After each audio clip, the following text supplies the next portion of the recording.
Hello friends, स्वागत है आप सभी का मेरे YouTube channel SB coaching classes पर। और जैसा कि मैंने आपको अपने पिछले वीडियोस में विद्युत रासायनिक श्रेणी तक पढ़ा दिया था, है ना। आप जब इस चैप्टर की प्लेलिस्ट में जाएंगे तो वहां पर आपको नष्ट इक्वेशन, विद्युत वाहक बल, विद्युत रासायनिक श्रेणी, परिभाषा, लक्षण और उपयोग, है ना, सारे ओल्ड लेक्चर्स मैंने वहां पर ऐड कर दिए हैं। तो आप उनको वहां पर देख करके स्टडी उनकी कर सकते हैं। उसके बाद क्या होगा कि उसके बाद हमें जो जस्ट डिस्कस करना होगा वो है आपका प्राइमरी सेल यानी प्राथमिक सेल, है ना। और प्राथमिक सेल के मैंने आपको एग्जांपल भी बताए थे, है ना। जैसे क्या होता है शुष्क सेल, या शुष्क सेल का दूसरा नाम क्या है, लेक्लांसे सेल, यानी इसका दूसरा नाम लेक्लांसे सेल भी है। ठीक, तो एक ये हो गया। दूसरा आपका इसका और एग्जाम्पल बन जाता है मरकरी सेल, है ना। ये मरकरी सेल, अब शुष्क सेल ये बना हुआ है, तो इसका जो प्रयोग होता है वो घड़ी में होता है ना। जो दीवार घड़ी होती है उसमें होता है इसका प्रयोग। और जो टार्च वगैरह होती है ना, एवोरेडी का आता था, जीप का आता था, है ना। ये जो आपको सेल दिख रहा है एवोरेडी का, ये क्या है, ये आपका शुष्क सेल है ना। हमें क्या करना है कि आज हमें इस शुष्क सेल का ही डिस्कशन करना है। यहाँ पर क्या होगा कि मैं इसके विषय में आपको बताऊंगा भी, और यहाँ पर ये प्रैक्टिकल वाला मैं आपको दिखाऊंगा भी, है ना। ये भी क्या है, एवोरेडी का ही एक सेल है। तो ये कैसा एग्जाम्पल होता है, ये शुष्क सेल का एग्जाम्पल होता है जो आपका इस तरीके का सेल होता है। अब ये प्राथमिक सेल की कैटेगरी में आता है, तो इसको दोबारा चार्ज नहीं किया जा सकता। पहले हमें ये जानना होगा कि शुष्क सेल में क्या क्या होता है। तो आपके सामने बना हुआ है कि यहाँ पर एक बीच में छड़ बनी हुई है, ये है कार्बन की छड़, है ना। बाहर की ओर क्या है, तो बाहर की ओर एक दफ्ती का आवरण होता है। जीप या एवरेडी का जब आप सेल देखेंगे जो घड़ी में पड़ता है, जो टार्च में पड़ता है ना, तो उसको जब देखेंगे तो उसमें क्या होता है कि बाहर एक दफ्ती का आवरण लगा हुआ होता है ना। तो उस आवरण को क्या कहते हैं, उस आवरण को कहते हैं कार्डबोर्ड, यानी सबसे बाहर जो दफ्ती का आवरण लगा होता है उसे कहते हैं कार्डबोर्ड। उस आवरण को हटाने के बाद आपको एक लेयर दिखाई देती है ना। उस आवरण को हटाने के बाद एक लेयर दिखाई देती, वो लेयर किसकी होती है, जिंक की, है ना। जैसे यहां पर क्या है कि अगर मैं आपको इस सेल में दिखाऊं, जैसे ये आपका एवोरेडी का सेल है, तो इसमें क्या होगा कि मैंने आपको बताया कि सबसे बाहर वाली लेयर, यानी सबसे बाहर जो होता है वो क्या होता है कि जो दफ्ती का आवरण होता है। अब इसमें क्या है, इसमें दफ्ती का आवरण नहीं है, इसमें थोड़ी सी पॉलीथीन चढ़ी हुई यानी पन्नी, है ना। तो उस सेल में जब आप देखेंगे तो वहां पर आपको दफ्ती का आवरण मिल जाता है, और इसमें थोड़ा सा स्टैंडर्ड बढ़ा दिया गया है ना। तो यहां पर क्या है कि पॉलीथीन का यूज कर लिया गया। तो ये जो आवरण आपका होता है इस तरीके से निकालने पर जो निकलता है ना, ये इसको हटाने पर सेल को, तो ये क्या है, ये इसमें पॉलीथीन का बना हुआ है ना। आप थोड़ा सा जो बड़ा सेल होता है एवोरेडी या जीप का ले लीजिएगा, उसमें बाहर का जो आवरण देखते हैं जो निकालते हैं इस तरीके से इसको हटा करके, है ना, वो आपका क्या होता है, वो कहलाता है कार्डबोर्ड, है ना। यानी सबसे बाहरी जो ये आवरण है इसको क्या कहेंगे, कार्डबोर्ड कहते हैं। ठीक, चलिए अब देखिए कार्डबोर्ड को जब मैंने हटा दिया, यानी ये कार्डबोर्ड को हटा दिया, तो ये जो लेयर मिल रही है आपको, ये तो ये क्या है, ये जिंक धातु की बनी हुई है। देखिए आपका लिखा हुआ कार्डबोर्ड के बाद दूसरा नंबर किसका है, जिंक का पात्र। तो जिंक का पात्र यानी ये जो चमकीली सतह आप देख रहे हैं किसकी बनी हुई है, ये जिंक धातु की बनी हुई है। ये जिंक का पात्र है जो स्टील का बना हुआ है कि नहीं। तो यहां पर क्या हो जाएगा कि ये हो जाएगा आपका जिंक का पात्र। तो ये दफ्ती का आवरण हो गया और ये जिंक का पात्र हो गया। उसके बाद क्या होगा कि जिंक के पात्र के जस्ट बाद क्या होता है कि इसके अंदर अमोनियम क्लोराइड, देखिए NH4Cl और ZnCl2, इसका क्या है, एक विलयन या मिश्रण भरा हुआ होता है, इसका पेस्ट भरा हुआ होता है कि नहीं। तो यहां पर क्या होगा कि NH4Cl और जिंक क्लोराइड का पेस्ट भरा हुआ होता है। अब जैसे क्या किया जाए कि इस सेल को तोड़ दिया जाए, जैसे देख लिया जाए इसके अंदर, है ना। और एक चीज इसमें ये भी देख लीजिएगा कि यहाँ ऊपर क्या है, ऊपर की ओर एक स्टील की टोपी लगी हुई है ना, ये है ना। यहाँ पर क्या होता है, ये पॉजिटिवली चार्ज होती है, यानी ये जो ऊपर का भाग है, ये स्टील जो ऊपर लगी हुई है, ये क्या है, ये इसकी स्टील जो ऊपर लगी हुई है, यहाँ पर ये धनावेशी चार्ज होता है ना। इस पर क्या होता है, पॉजिटिव चार्ज, और नीचे क्या होता है इसके, निगेटिव चार्ज। तो जब आप तार को ऐड करते हैं, इसमें एक सिरा ऊपर लगाते हैं, एक सिरा नीचे लगाते हैं, है ना, इस तरीके से ऐड करना होता है। उसमें क्या होता है, जब घड़ी आप उसमें लगाते हैं टॉर्च में, तो उसके आगे का सिरा ऐसे लगाते हैं, तो ये इधर से भी कनेक्शन होता है इसका, है ना। और ये क्या है, इधर से कनेक्शन, तो यहाँ पॉजिटिव यहाँ निगेटिव, तो पॉजिटिव निगेटिव में क्या है, इलेक्ट्रॉन का ट्रांसफर चालू हो जाता है, और इलेक्ट्रॉन का ट्रांसफर होने से विद्युत प्रवाहित होने लगती है, धारा बहने लगती है वहां पर, है ना। तो ये आपका हो जाता है, जो ऊपर लगी हुई है ये स्टील की टोपी है, ये धनावेशित होती है, और इसके जो नीचे का भाग है वो ऋणावेशित होता है ना। तो यहां से क्या होगा कि अब जिंक पात्र के अंदर ये आपका जब अंदर की लेयर में पहुंचेंगे तो यहां पर भरा हुआ था NH4Cl और ZnCl2 का पेस्ट। तो चलिए इसको हम देख लेते हैं। चलिए देखते हैं फिर आगे फिर क्या हुआ कि इसमें से ये हमारा जो है कार्बन की क्षण इस टाइप से इसमें लगी हुई होती है ना। ये क्या है कि इसके अंदर कार्बन की क्षण है, और ये तो आप जान ही रहे कि ये क्या है, जिंक का पात्र होता है। स्टील की जो लेयर देख रहे हैं ये जिंक की है, ठीक। इसके अंदर क्या है, इसके अंदर आपका एक देख लिया कि कार्बन की क्षण पड़ी है।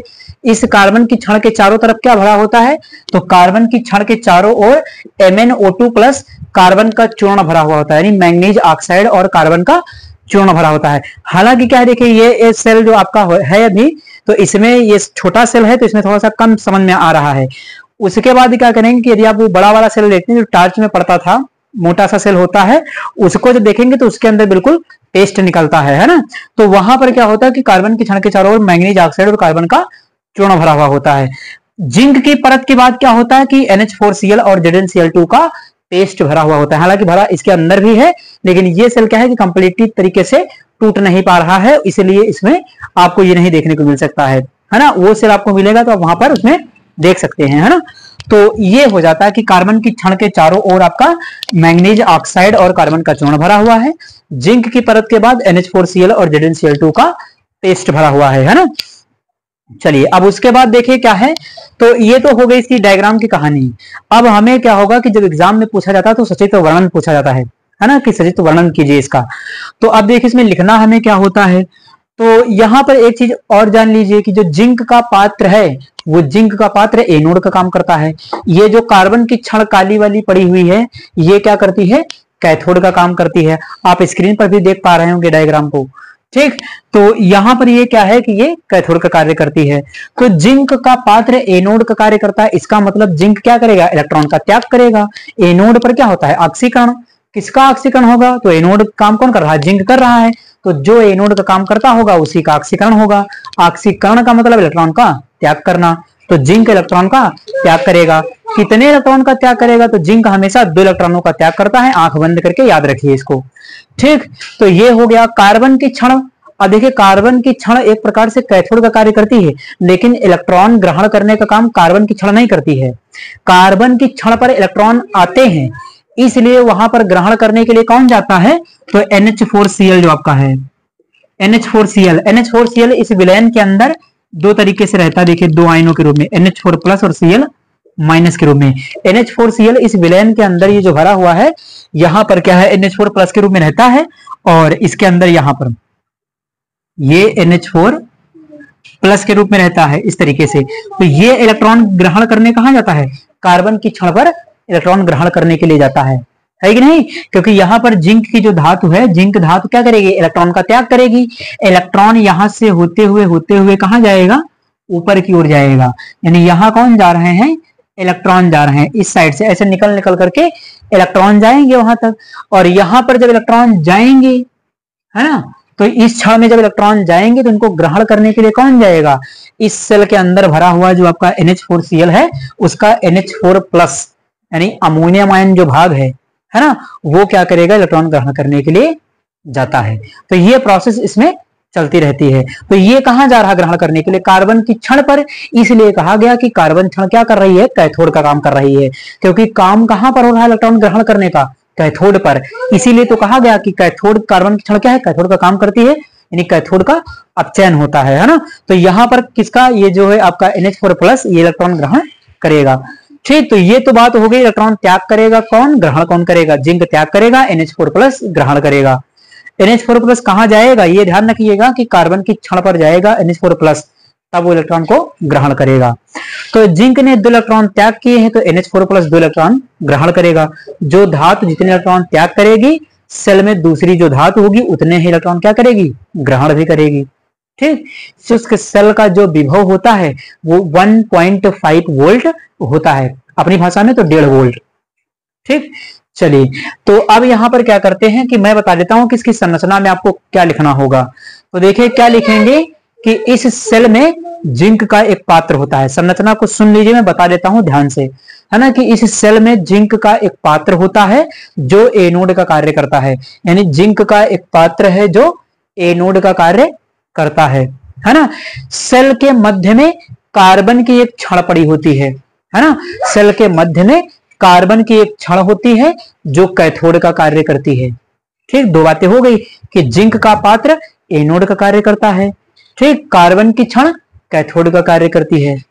ठीक, उसके बाद सेल के मध्य में, उसके बाद लिखेंगे सेल के मध्य में अमोनियम क्लोराइड और जिंक क्लोराइड का पेस्ट भरा हुआ होता है ना।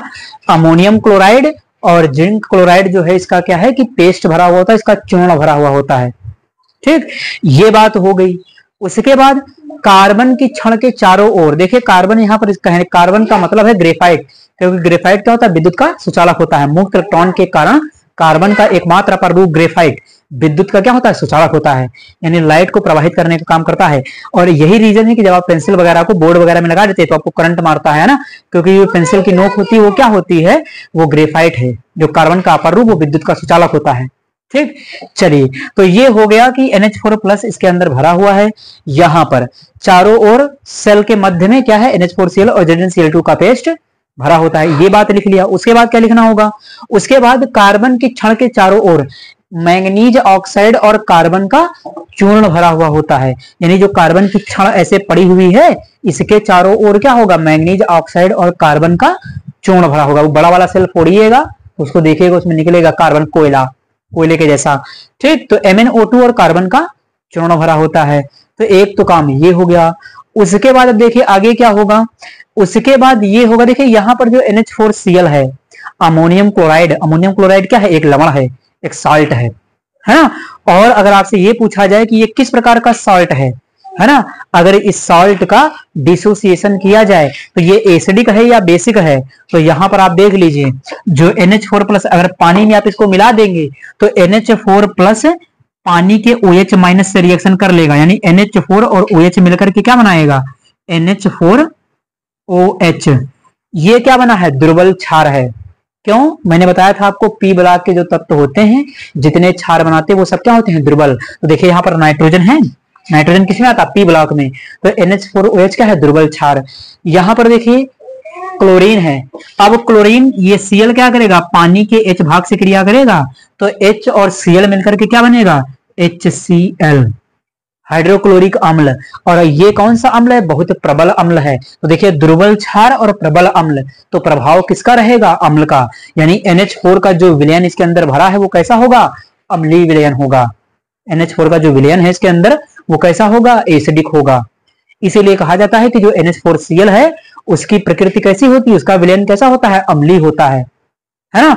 और अम्लीय होने की वजह से ये क्या करता है, जिंक परत को संक्षारित कर देता है। यानी ये जिंक की जो लेयर देख रहे हैं इसको संक्षारित कर देता है ना। संक्षारित का मतलब है खराब कर देना, नष्ट कर देना। ठीक, तो ये क्या करेगा, NH4Cl जिंक परत को नष्ट कर देता है। और जिंक की परत जब नष्ट हो जाएगी तो इलेक्ट्रॉन निकलना बंद हो जाएंगे। इलेक्ट्रॉन निकलना बंद हो जाएंगे तो विद्युत प्रवाहित होना रुक जाएगी और सेल बेकार हो जाएगा, यानी डेड हो जाएगा, है ना। क्योंकि जिंक की लेयर जैसे ही खराब हुई वैसे इलेक्ट्रॉन निकलना बंद, और जैसे इलेक्ट्रॉन निकलना बंद वैसे आवेश का प्रवाह बंद हो जाएगा। ठीक, तो इस प्रकार से हमारा ये सेल क्या हो जाएगा, खराब हो जाएगा। ठीक, चलिए, तो ये मैंने आपको इसकी थ्योरी बता दी है ना। हालांकि क्या है कि आप अगर इसको देखना चाहें तो मैं स्क्रीन पर भी लगा देता हूं, इसको देख लीजिएगा।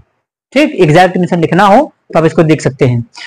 तो चलिए, अब इसके बाद हमें क्या करना है कि इसमें एनोड और कैथोड पर होने वाली अभिक्रियाओं को लिखना है। तो चलिए एनोड पर होने वाली रिएक्शंस को लिखते हैं।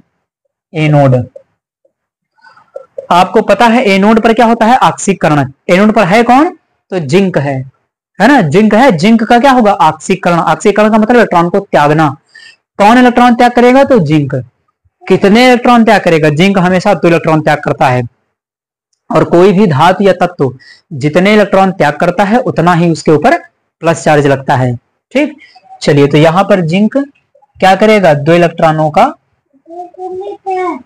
त्याग करेगा। तो जिंक 2 इलेक्ट्रॉनों का त्याग करेगा तो जिंक पर क्या आएगा, डबल प्लस का चार्ज आ जाएगा, तो Zn डबल प्लस लग जाएगा।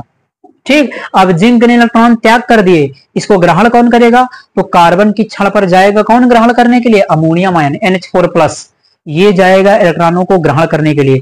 लेकिन NH4+ पर क्या है? एक चार्ज है प्लस का, और इलेक्ट्रॉन कितने हैं? 2 है ना। तो फिर यहां पर क्या होगा कि NH4 कितने जाएंगे? 2, क्योंकि जितना माइनस उतना ही प्लस भी होना चाहिए, है कि नहीं। तो यहां पर NH4 के कितने मोल जाएंगे? 2।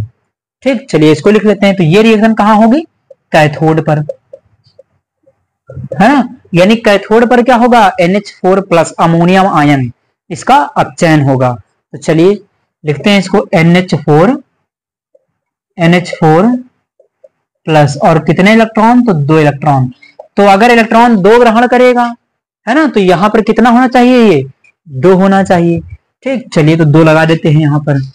अब ये इलेक्ट्रॉन ग्रहण करेगा तो बनेगी आपकी अमोनिया गैस और हाइड्रोजन गैस।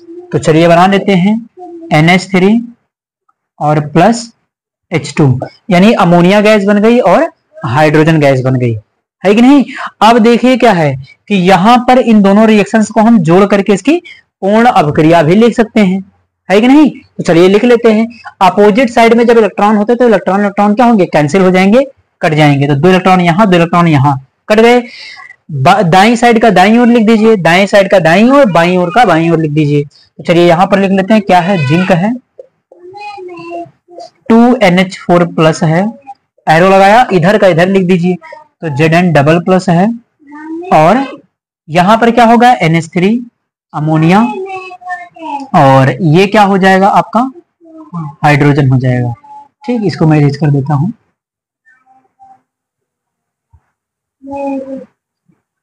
ये हो गई आपकी। तो देखिए सेल में रिएक्शन तो हुई, लेकिन रिएक्शन होने से हुआ क्या?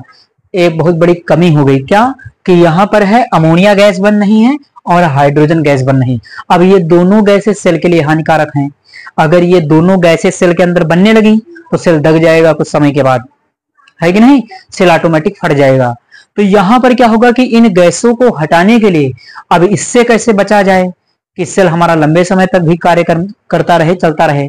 तो इसको रोकने के लिए आपका अमोनिया गैस को रोकने के लिए इसके अंदर जिंक क्लोराइड मिला दिया गया है, ZnCl2 लिखा हुआ है। अमोनिया गैस को कौन खत्म करेगा? Zinc chloride. कैसे खत्म करेगा? तो जिंक क्लोराइड अमोनिया से क्रिया करके एक संकुल यौगिक बना लेगा, एक कोऑर्डिनेशन कंपाउंड बना लेगा, है ना। उस कंपाउंड के रूप में ये अमोनिया गैस को चेंज कर देगा, बदल देगा, जिससे सेल को नुकसान होने से बच जाएगा। उसके बाद बची हुई आपकी हाइड्रोजन गैस, अब हाइड्रोजन को भी तो हटाना पड़ेगा, है ना। तो इसके लिए क्या है? इसके लिए इसमें जो MnO2 है, मैंगनीज ऑक्साइड, ये क्या करेगा? ये हाइड्रोजन गैस को चेंज कर देगा, कन्वर्ट कर देगा, है ना। ये तो आपकी हो गई इसमें होने वाली समीकरण है। अब हम लिख लेते हैं कि जो आपका जिंक है, यानी सेल को अगर प्रयोग ना किया जाए तब भी यह सेल खराब हो जाता है। इसका कारण मैंने आपको बता ही दिया है कि जो NH4Cl है वो प्रकृति में कैसा होता है? अम्लीय होता है, और अम्लीय होने की वजह से ये क्या करेगा कि जिंक परत को संक्षारित करके नष्ट कर देगा। एक तो ये रीजन है।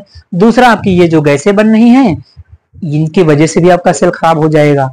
ठीक, तो चलिए इसको अब इनके लिए क्या करेंगे? इनके लिए हमें इक्वेशंस लिखनी होंगी। चलिए लिख लेते हैं। तो यहां पर क्या होगा? अमोनिया गैस को कौन हटाएगा? जिंक हटाएगा।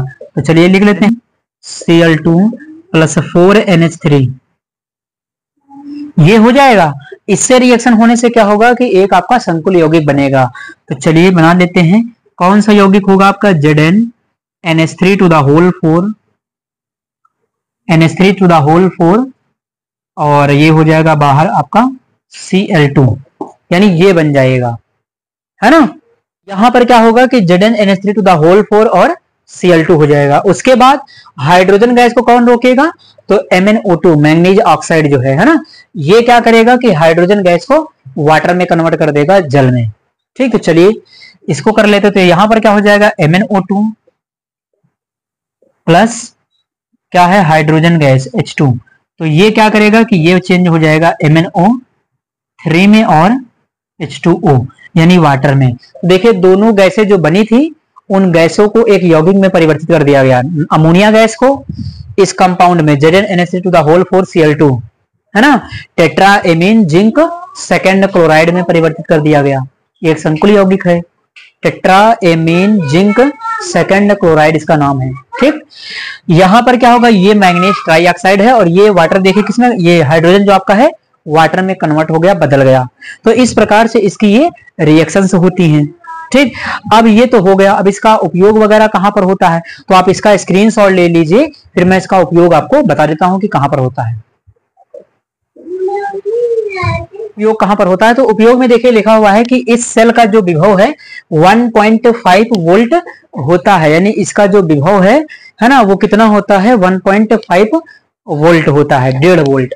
ठीक, उसके बाद तथा इसका प्रयोग दीवार घड़ी, रिमोट कामा रेडियो कामा टार्च, यानी रेडियो है, उसके बाद रेडियो के बाद क्या है, टार्च आदि उपकरणों में होता है। तो इन सभी उपकरणों में आपके शुष्क सेल यानी ड्राई सेल का प्रयोग होता है। तो इस प्रकार से आज जो हमारा टॉपिक था ये शुष्क सेल, इसको मैंने आपको समझा दिया है।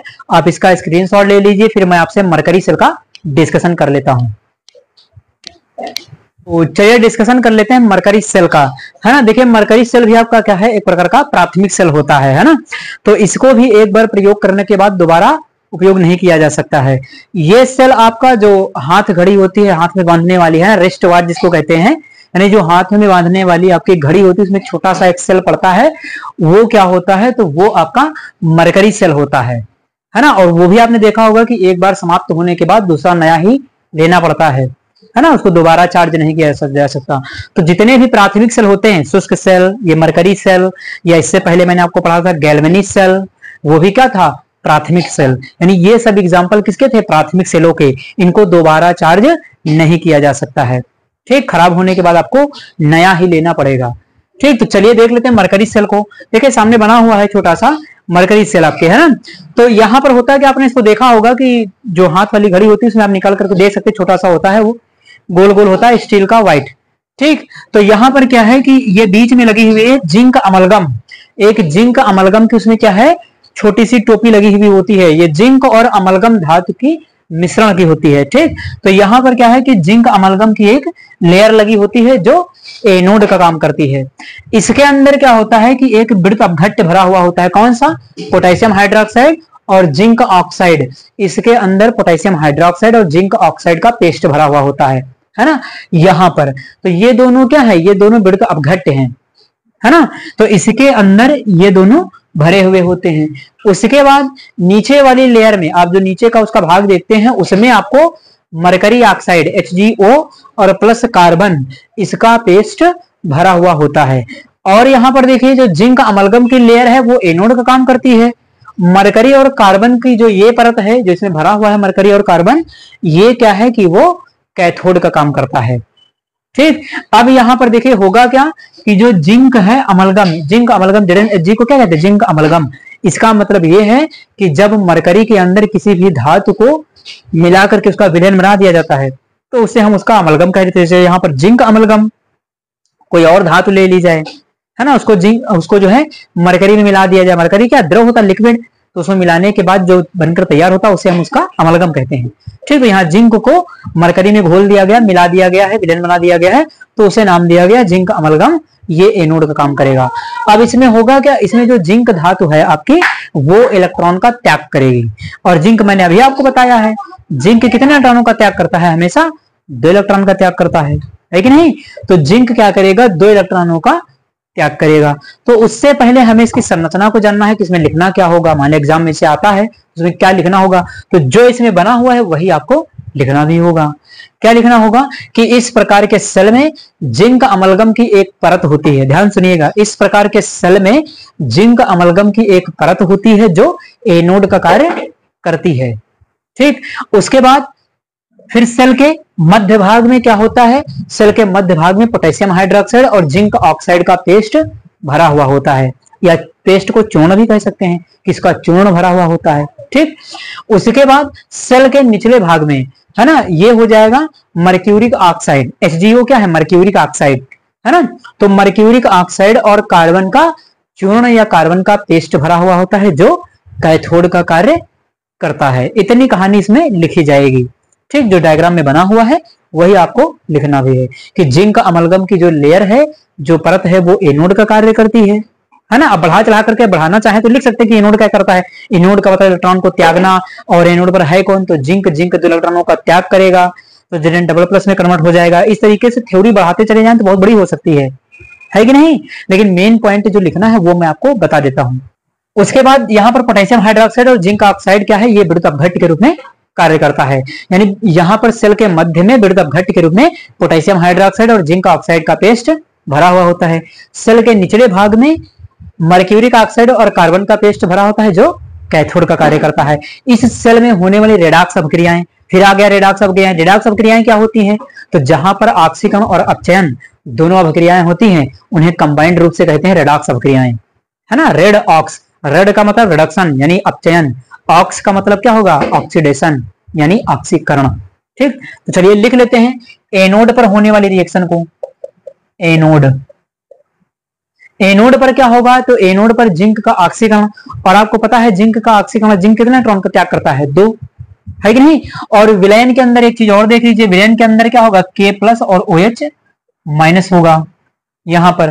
तो जिंक क्या करेगा कि हाइड्रोक्साइड आयन के साथ क्रिया भी कर लेता है, रिएक्शन कर लेता है। ठीक, तो चलिए लिखते हैं यहां पर जिंक लिखते हैं। तो एनोड पर क्या होगा, जिंक का ऑक्सीकरण यानी जिंक इलेक्ट्रॉन का त्याग करेगा।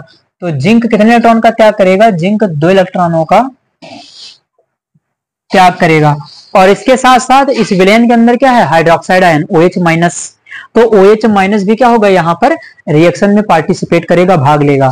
तो चलिए यहां पर लिख लेते हैं 2OH, है ना, ये लिख लेते हैं 2OH माइनस। अब यहां पर क्या होगा कि जिंक जो है, जिंक का ऑक्सीकरण होगा और जिंक बदल जाएगा जिंक ऑक्साइड में। तो यहां पर एक प्रोडक्ट आपको जिंक ऑक्साइड मिल जाएगा। ठीक, और OH किस में कन्वर्ट हो जाएगा, तो वाटर में कन्वर्ट हो जाएगा। यानी इसको हम ऐसे लिख लें प्लस H2O और प्लस 2 इलेक्ट्रॉन। इस प्रकार से एनोड पर रिएक्शन हो जाएगी, है कि नहीं। तो Zn हो गया और 2OH minus, zinc oxide, water और 2 इलेक्ट्रॉन में कन्वर्ट हो गया।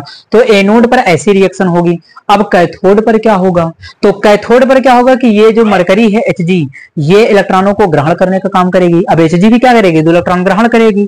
और यहाँ पर क्या है कि Hg जो O है आपका, वो वाटर के साथ रिएक्शन भी करेगा। देखिए इसमें क्या है, वाटर बना हुआ है ना, तो वाटर जब इसके अंदर बनेगा तो Hg वाटर के साथ रिएक्शन भी करेगा, 2 इलेक्ट्रॉन को ग्रहण भी करेगा और वाटर के साथ रिएक्शन भी करेगा। तो चलिए लिख लेते हैं कैथोड। तो यहां पर फिर क्या होगा कि कैथोड पर जो HgO है वो इलेक्ट्रॉन को ग्रहण करने का काम करेगा और वाटर के साथ रिएक्शन भी करेगा। तो HgO मरकरी ऑक्साइड है और वाटर है H2O और प्लस 2 इलेक्ट्रॉन। तो ये होगा। अब उसके बाद मरकरी किस में कन्वर्ट हो जाएगा, Hg में। तो यहां पर ये Hg में कन्वर्ट हो जाएगा और ये आपका 2 हाइड्रोक्साइड OH माइनस बन जाएगा ऐसे। तो यहां पर क्या हुआ कि HgO मरकरी ऑक्साइड कैथोड पर है, तो मरकरी ऑक्साइड का क्या होगा, अपचयन होगा। मरकरी का ऑक्साइड क्या करेगा, इलेक्ट्रॉन को ग्रहण करेगा।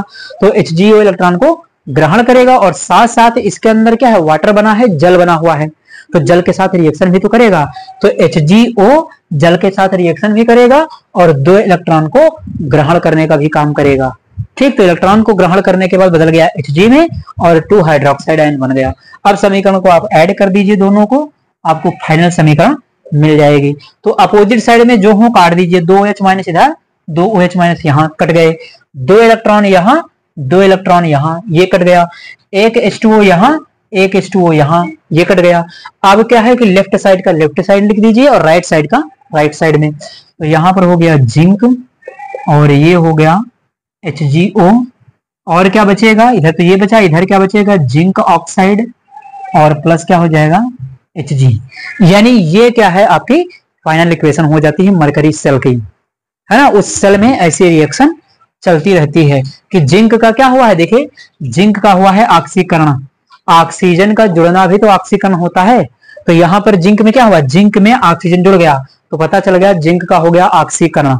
ठीक, मरकरी HgO से क्या बन गया Hg। तो यहां से ऑक्सीजन क्या है, निकल गई। ऑक्सीजन का निकलना क्या होता है, अपचयन, है ना। साफ साफ दिखाई दे रहा कि जिंक का ऑक्सीकरण हो गया और मरकरी का अपचयन हो गया। तो इस प्रकार से इस हमारे मरकरी सेल में क्या होती है, रेडॉक्स रिएक्शन चलती रहती हैं, है ना। तो आपको पता चल गया कि जो हाथ में की घड़ी जो होती है, उसमें घड़ी हाथ में बांधने वाली जो होती है, उसमें जो सेल होता है उसमें कैसी रिएक्शन होती है आपकी, तो सामने आपकी ये रिएक्शन लिखी हुई है। अब क्या होता है कि इसका जो विभव होता है, तो इसका विभव 1.35 वोल्ट होता है ना, 1.35 वोल्ट इसका क्या होता है, विभव होता है। इसका प्रयोग कहाँ होता है, तो मैंने बता ही दिया कि जो हाथ घड़ी होती है, कलाई घड़ी है ना, उसमें इस सेल का प्रयोग होता है। या फिर श्रवण यंत्र, जो सुनने के यंत्र होते कान में लगाए जाते हैं, है ना, वो भी क्या होते हैं, उनमें भी इस सेल का प्रयोग होता है, मरकरी सेल का। तो ये हो गई इसकी संरचना, इसकी समीकरणें और इसके उपयोग जो मैंने आपको बता दिए हैं। ठीक, तो ये आज का जो हमारा टॉपिक था, शुष्क सेल और मरकरी सेल। उम्मीद करता हूं कि आप सभी को ये सेल समझ में आए हुए होंगे, और अगर चैनल पर नए आए हुए हैं तो चैनल को सब्सक्राइब करें, वीडियो को लाइक करें, शेयर करें, है ना। ये फिर मिलते हैं अपने नेक्स्ट लेक्चर में। Thanks for watching this video.